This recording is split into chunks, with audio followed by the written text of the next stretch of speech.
The wind doesn't stop in Holcomb, Kansas. It sweeps across the flat, high plains, rattling the wheat stalks and kicking up dust that settles on the porches of the few hundred people who call this place home. In 1959, Holcomb was the kind of place where isolation was a comfort, not a threat. It was a community where doors were left unlocked, where the sound of a car engine in the middle of the night was reason to wave, not to hide. But on the morning of the 15th of November, 1959, the wind carried something else. It carried a silence so heavy, so unnatural, that it shattered the American illusion of safety forever. Inside a sprawling white farmhouse at the end of a long driveway lined with Chinese elms, 4 members of the Clutter family lay dead. There was no clear motive. There were no witnesses. And for weeks, there were no answers. This is not just the story of a crime that inspired Truman Capote's In Cold Blood. This is the forensic autopsy of an investigation that changed police procedure. It is the story of a small-town detective who risked his sanity to find the truth, and a legal battle that forced a nation to look into the eyes of madness. This is the case of the Clutter family murders. To understand the magnitude of the loss, we must first understand what was lost. Herbert Clutter, 48 years old, was not just a farmer. He was a titan of the community. He had built River Valley Farm from the ground up, turning it into a showpiece of modern agriculture. He was a man of strict method and routine, up at 6 a.m., a heavy breakfast, and a day spent managing a small empire of wheat fields and cattle. He was the chairman of the Kansas Conference of Farm Organizations, a man whose handshake was his contract. His wife, Bonnie, was a gentle, fragile soul. For years, she had suffered from what was then called nervous spells, likely clinical depression. But in the weeks leading up to that Sunday, she had been improving. She had shown a new spark of life, planning for the upcoming Thanksgiving holiday, her favorite time of year. Then there were the children. Nancy, 16, was the town darling. She was a straight-A student, a musician, and a leader in the local 4-H club. Her diary, later recovered by police, revealed a girl on the cusp of adulthood, meticulously documenting a life full of baking cherry pies, sewing, and dating her steady boyfriend. Bobby Rupp, Kenyon, 15, was the quiet observer. He was less social than Nancy, preferring the company of his inventions and machinery in the basement workshop. He was a boy who built things, who understood how the world worked mechanically, even if he was still figuring out his place in it socially. Saturday, November 14, was a day of aggressive normalcy. Herb attended a 4-H meeting. Nancy spent the afternoon teaching a neighbor's young daughter how to bake a pie. Kenyon worked on a carpentry project. As evening fell, the family settled in. Nancy's boyfriend, Bobby, came over to watch television. They sat in the living room, laughing at a comedy program, while the wind howled outside. At 10:30 p.m., Bobby left. Nancy wrote a final entry in her diary. Bobby left at 10:30. We watched TV. Left at 11. The lights in the farmhouse went out. The Clutters went to sleep. 400 miles away, a black 1,949 Chevrolet sedan was cutting through the darkness, moving west across the state of Kansas. Inside were 2 men, Richard Hickock, 28, and Perry Smith, 31. They were not just drifting, they were hunting. Sunday morning in Holcomb usually began with the sound of church bells and the smell of coffee. But at the Clutter farm, the morning of November 15 was silent. Nancy Ewalt, a classmate of Nancy Clutter, arrived at the house around 9 a.m. to catch a ride to church. She knocked on the front door. No answer. She walked around to the side. The house was still.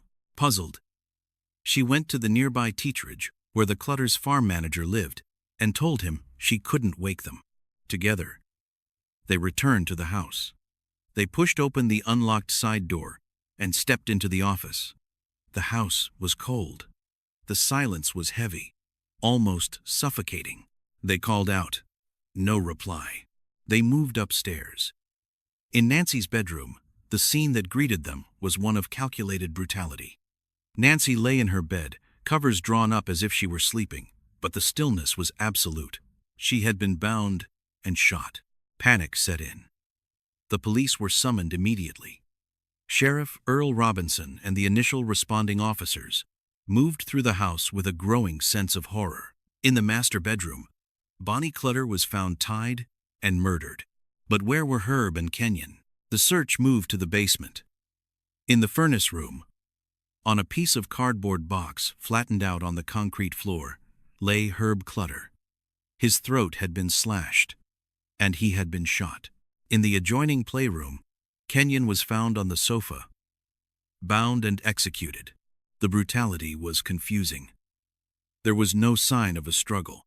The telephone lines had been cut, but strangely, the house had not been ransacked. Bonnie's jewelry was still on her dresser. The television was still there. There was no safe, no piles of cash. The killer or killers had walked through the home of a prominent family, slaughtered them with clinical efficiency, and left with almost nothing. Dewey was a special agent for the Kansas Bureau of Investigation, based in Garden City. He was a former FBI agent, a man of sharp intellect and deep empathy. But this case was different. Herb Clutter was his friend. He had seen Herb at the post office just days before. When Dewey arrived at the scene, he realized immediately that this was not a simple robbery. The psychology of the crime scene was contradictory. First, the victims had been made comfortable before they were killed. Bonnie had been tucked into bed. Kenyon had a pillow placed under his head. Herb was laid on a mattress box. This suggested a strange, twisted empathy from the killers, a desire to comfort the victims before destroying them. Second, the forensics were scarce. It was 1959. There was no DNA testing, no digital surveillance, but the killers had made a mistake. In the basement, near Herb Clutter's body, there was a bloody footprint. It was faint, barely visible to the naked eye, but under the high-intensity flash of the crime scene photographer's camera, it appeared. It was a boot print, and it had a distinctive pattern on the sole, a diamond design.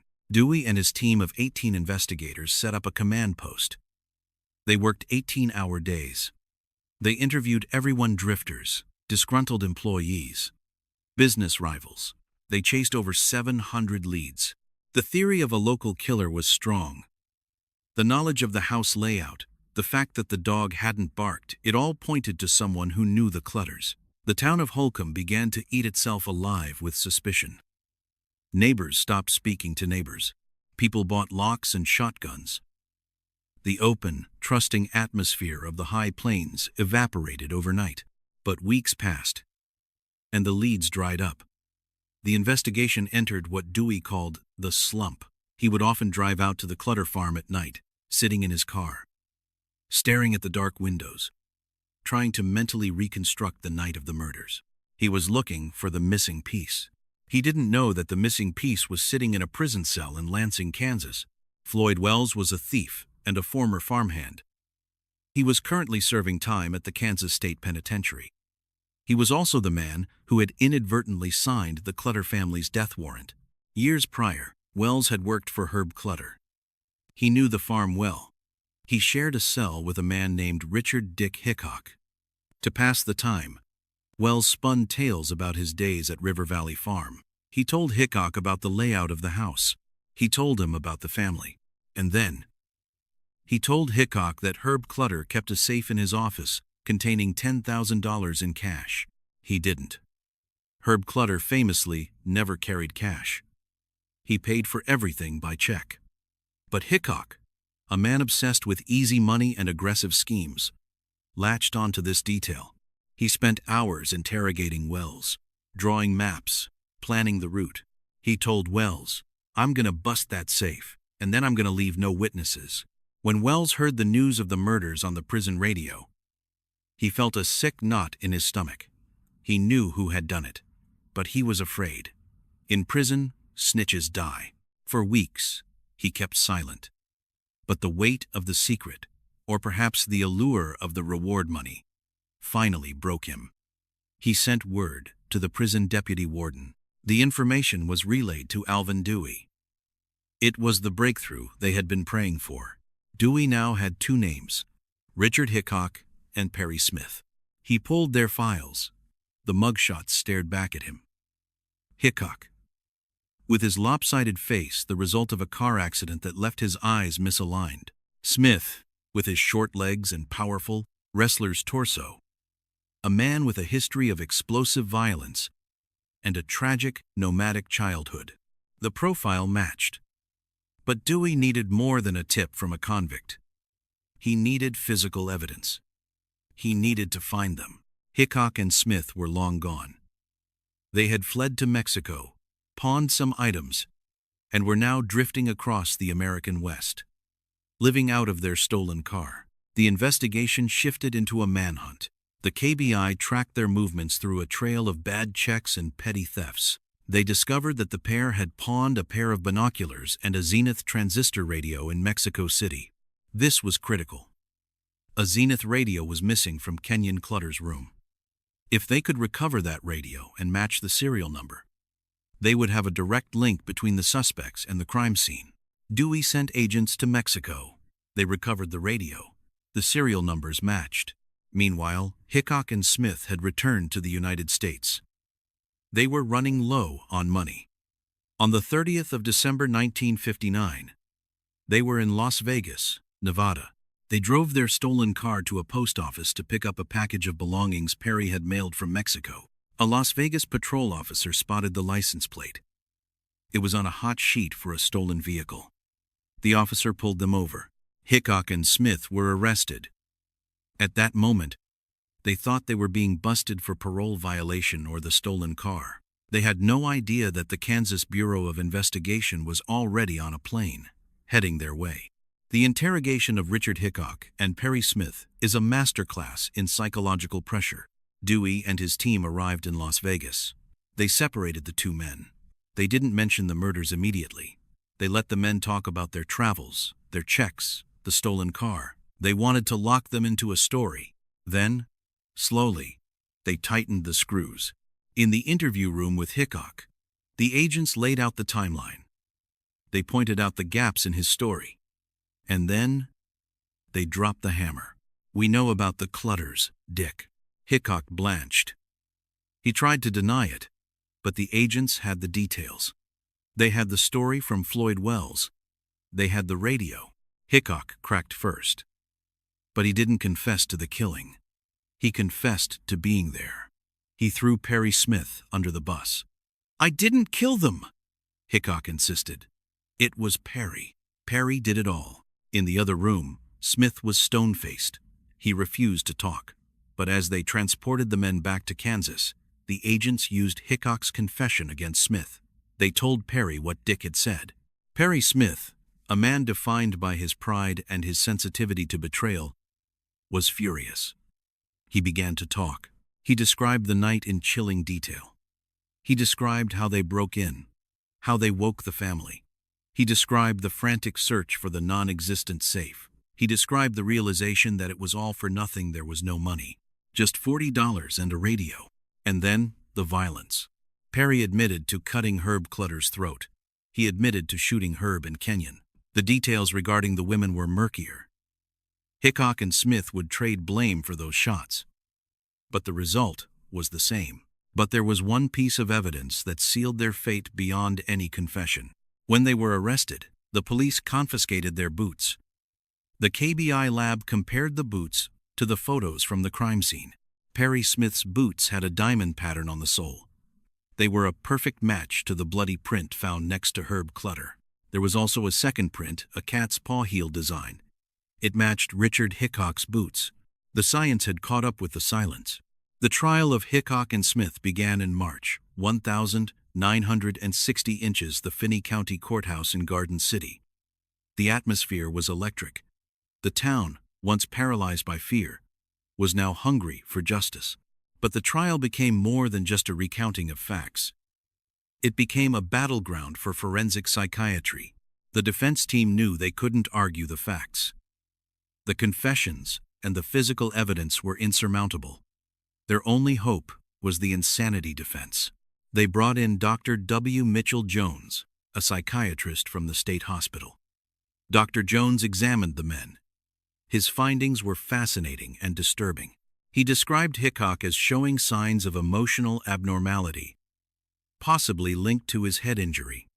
He wasn't insane in the traditional sense, but he lacked impulse control. His evaluation of Perry Smith was more profound.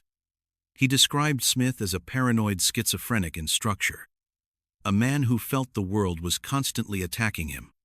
Dr. Jones believed that on the night of the murders, Smith had dissociated. In his mind, Herb Clutter ceased to be a struggling farmer and became a symbol of every authority figure. Every father, every person who had ever hurt Perry. "I didn't want to harm the man," Perry would later say. "I thought he was a very nice gentleman, soft-spoken. I thought so right up to the moment I cut his throat." However, the legal system of 1960 Kansas was rigid. It operated under the Manhunt rule. This archaic legal standard asked only one question. It didn't matter if they were compelled by inner demons. It didn't matter if they had no control over their impulses. If they knew that killing was illegal, they were sane in the eyes of the law. Because of this, the judge severely limited Dr. Jones's testimony. The jury never heard the full extent of the psychiatric evaluations. They only heard that the men knew what they were doing. The verdict was swift: guilty. The sentence was death. For 5 years, Hickock and Smith sat on death row at the Kansas State Penitentiary. They filed appeals. They wrote letters. They became the subjects of intense study by Truman Capote, who visited them frequently, mining their lives for his book. On the 14th of April 1965, the appeals ran out. The execution took place in a warehouse on the prison grounds known as the Corner. It was raining that night. Richard Hickock went first. He was chatty to the end, telling the agents, "I just want to say I hold no hard feelings.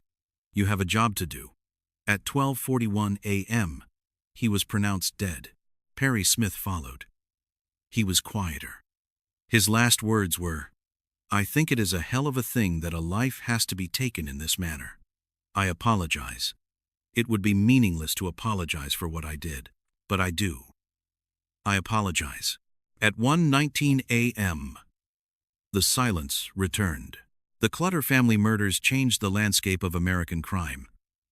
It was the end of the era of the unlocked door. It forced the legal system to begin a slow, painful conversation about mental health and criminal responsibility. A conversation that continues today. But beyond the forensics, beyond the famous book, and beyond the gallows, there remains the tragedy of the family. If you visit Holcomb today, the wind still blows across the wheat fields. The house still stands. But if you look closely at the community, you see the scar. You see it in the way neighbors watch the road. You see it in the legacy of Nancy and Kenyon. 2 lives full of promise that were extinguished for $40 and a radio. It reminds us that justice is necessary, but it is rarely satisfying. It can close a case, but it cannot heal the wound. The Clutter case teaches us that evil is not always a grand, complex conspiracy. Sometimes, it is just 2 men in a black Chevrolet, drifting through the dark, looking for an open door. So, tonight, as the wind rattles your windows, maybe check the lock one more time.